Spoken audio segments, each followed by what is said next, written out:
Bon, j'avais pas envie de parler tout seul ce soir. Je parle trop dans ma tête, avec ma tête, et c'est à la fois fatigant et inutile. Je sais pas si de faire un post comme ça, genre youtubeur qui apporte son analyse, son éclairage pertinent sur la situation. Enfin, c'est pas mon objet. Je parlerai, j'essaierai de parler d'une part avec le sentiment de l'inutilité de la prise de parole actuelle, mais bon. L'homme est un être pensant et parlant, et voilà.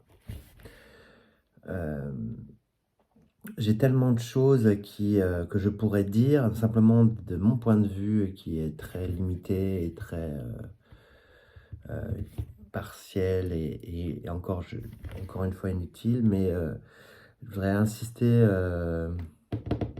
sur quelques points. Premièrement, la nullité absolue de la position française actuelle, qui mène absolument à rien, qui ne sert à rien. Le discours de Macron l'autre soir ne sert absolument à rien, sinon enfin, je veux dire, prendre le soutien inconditionnel d'Israël, au-delà du caractère monstrueux des actes perpétrés par le Hamas il y a 10 jours, sans souligner la responsabilité d'Israël dans cette crise, et sans souligner l'impact, le rôle de l'occupation israélienne des territoires depuis 1967, c'est-à-dire depuis plus de 50 ans.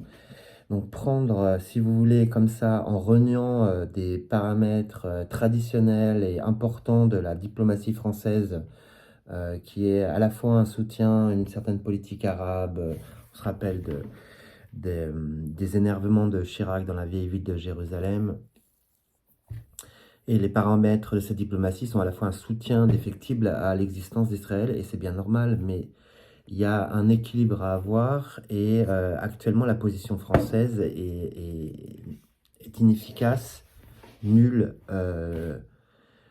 peu subtile, et peut avoir des impacts, y compris dans notre société française, où, je le rappelle, la plus grande communauté juive d'Europe est en France, la plus grande communauté musulmane d'origine maghrébine est en France.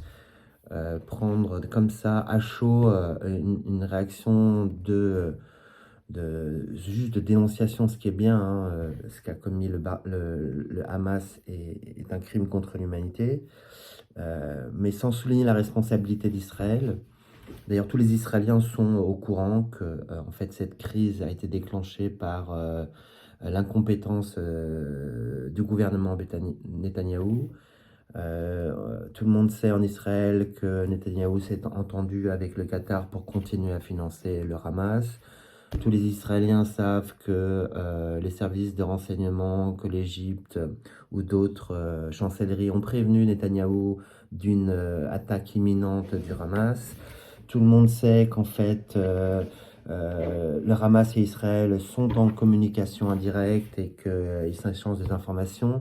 Euh, donc il y a une grande responsabilité, sans parler de l'occupation et des exactions quotidiennes que subissent les Palestiniens dans les territoires occupés ou à Jérusalem-Est, sans parler du bouclage de Gaza depuis 10 ans, et sans parler de tout ça, il y a une énorme responsabilité du gouvernement Netanyahou, composé avec quelques membres comme Smotrich ou Ben-Gvir, racistes, suprémacistes, anti-arabes, apologues de la violence. Euh, enfin voilà, Israël s'est mis lui-même en danger, pas Israël, pas la population, mais le gouvernement actuel, la tendance sioniste religieuse très forte, avec un emballement des colonies depuis la décision de Trump il y a quelques années de transférer l'ambassade et de juger légales les colonies dans les territoires.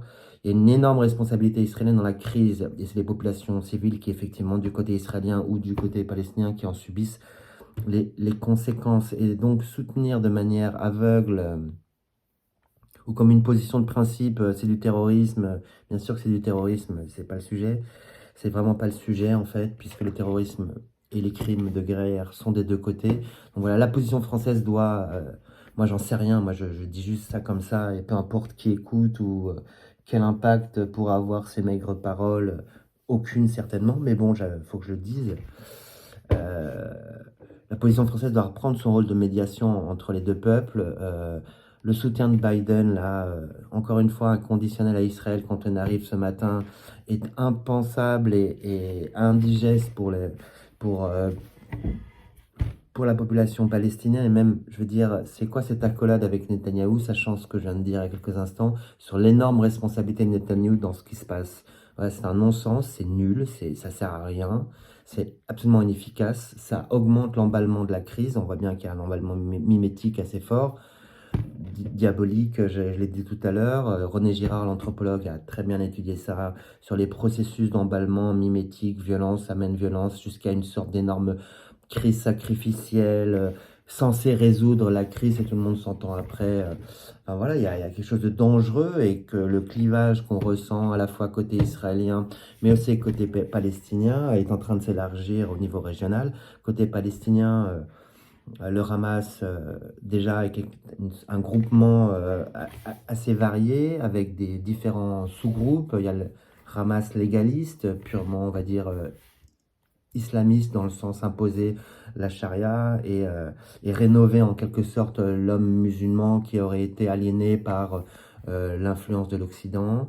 Ça, c'est la naissance un peu des frères musulmans. Il y a aussi un Hamas très politique et très louvoyant, qui change souvent de position. Il faut lire le bouquin de Leila Serra sur la diplomatie, le Hamas et le monde. Et puis, il y a les branches armées du Hamas, les brigades El-Qassam, qui eux aussi suivent leurs propres intérêts. À l'intérieur de Gaza, en fait, il ne faut pas regarder ça de manière monolithique, mais il y a un jeu subtil entre les acteurs, sachant qu'il y a aussi la rivalité avec le djihad islamique, c'est à celui qui lancera plus de roquettes. Chaque groupe est affilié à des puissances régionales différentes. Il y a aussi une pression de la population civile gazaoui depuis quelques années pour aller vers une résistance passive et pacifique. Le Hamas se sent certainement débordé depuis quelques mois. C'est pour ça qu'il a voulu reprendre l'initiative de manière insensée, infernale, et pour reprendre la main à la fois de manière interne et pour s'imposer comme une sorte d'interlocuteur à la place du Fatah aussi.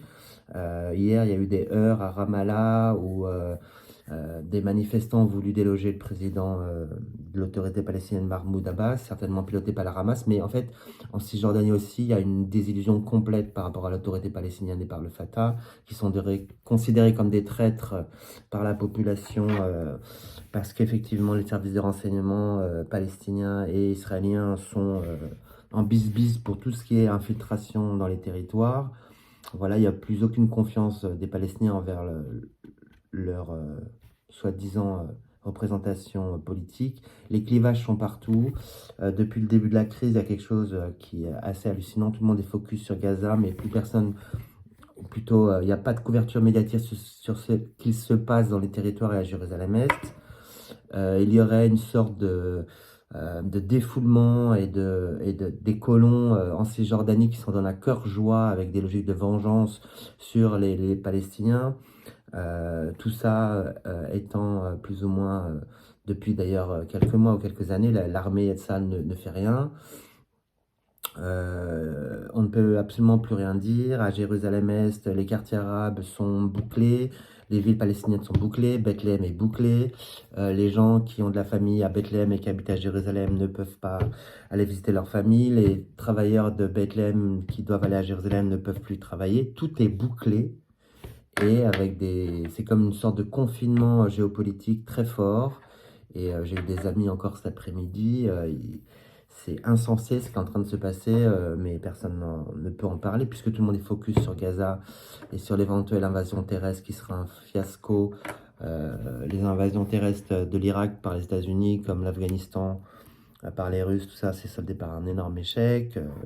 Ça sert à rien, quoi. C'est la logique de l'impasse. Et alors, je sais pas pourquoi je dis ça, ni là où je veux en venir. Ça fait déjà 10 minutes que je cause. On dirait que je cause dans le vide, mais peu importe.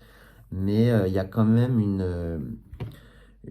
une forme d'emballement mimétique très dangereux et une incapacité aux acteurs traditionnels de médiation à pouvoir faire quelque chose. Donc, en fait, la position française est nulle et va avoir des impacts certainement en France aussi. Comment on peut en fait interdire des manifestations pro-palestiniennes qui sont certes peut-être stupides et ignorants dans leurs revendications, phagocytés par des mouvements islamistes antisémites.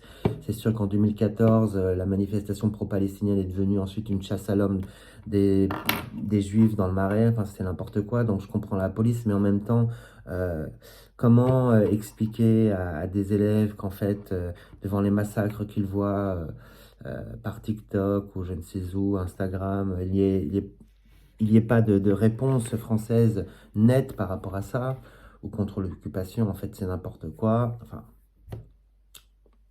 je ne suis pas politicien, je serais incapable, mes nerfs ne tiendraient pas. Déjà là, c'est très limite. Voilà, on se demande ce que fout le pape, qui s'intéresse de près à la politique depuis 10 ans, et c'est très bien, l'écologie, les migrants, mais maintenant il y a quelque chose d'un peu plus chaud là, en fait. Je comprends pas ce qu'il fout, quoi. Il devrait faire comme le Christ. Le Christ, à un moment, il dit, ben, je monte à Jérusalem, hasta la vista, on verra bien, quoi. Ben, qu'il y aille, quoi. Qu'il y aille. Enfin, voilà. Et encore une fois, c'est plus l'heure de dire je suis pro-palestinien, je suis pro-israélien, je suis horrifié par les... Ben, c'est pas ça le truc. C'est qu'il devrait, enfin, c'est pas, moi je le ferais bien tout seul si j'étais 40 000 à moi-même, ou 50 000. Mais il devrait y avoir une mobilisation citoyenne non partisane qui ne prend pas parti, un peu comme les Jewish Voice for Peace ont assiégé un peu le Congrès américain ou le Capitole cet après-midi, quoi. C'est le feu imminent. Et en France, il n'y a aucun mouvement, il n'y a rien, quoi. On s'en fout. On s'en fout alors que ça va avoir un impact monstrueux sur plein de choses en France, quoi. Enfin, bon, moi j'ai 3 enfants, j'ai pas du tout envie de leur léguer un bazar général où tout le monde n'y comprend rien, tout le monde prend parti avec des passages à l'acte, de la violence. C'est pas possible, il faut se mobiliser, montrer clairement, et non pas quelque chose de partisan qui clive encore une fois, mais une position blanche, quoi.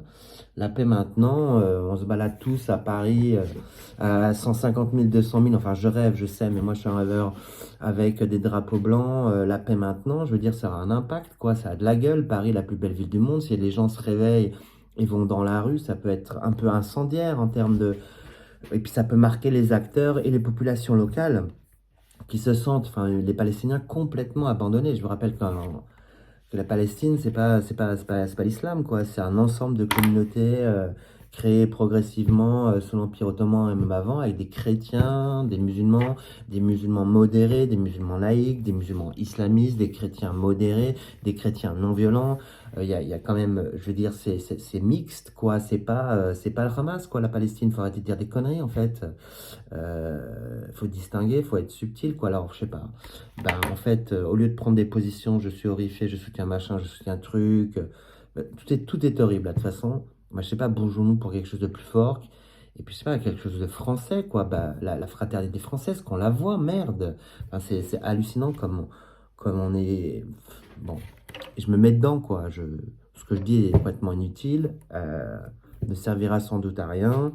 Je suis fatigué, voilà. Mais bon, moi j'ai tellement de potes là-bas et je vois tellement que c'est en train de tourner au vinaigre grave que, en tant que Français, enfin, faut se bouger, quoi. Faut se bouger pour la paix. Voilà, ça fait 13 minutes 38. Je pense que j'en avais ras-le-bol et moi aussi. Donc, que Dieu vous garde. All of you. Ciao.